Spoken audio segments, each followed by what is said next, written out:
Hi, it's Jen with Cherry Tree Beads, and today I'm going to show you how to make these pearl hoop earrings. So these are super simple.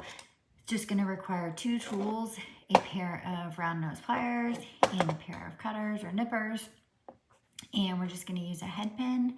We're going to string our pearl onto the head pin. And then we're going to hold the pliers at the top of the pearl. We're going to bend that away from us to create a 90-degree angle. And then we're going to put our pliers at the top of that. And we're going to bend it around, creating a loop. Maybe a little bit bigger to fit on those hoops. And then we're just going to want to make sure that that's going to be big enough to slide onto the hoop. And it is. So then I'm just going to hold this at the top with my pliers. And I'm just going to coil this back around until it meets the top of the pearl.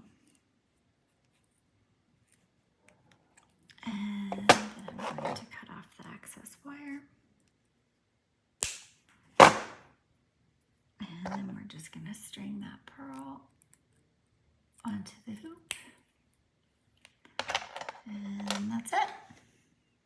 Super easy, and you have some fun earrings.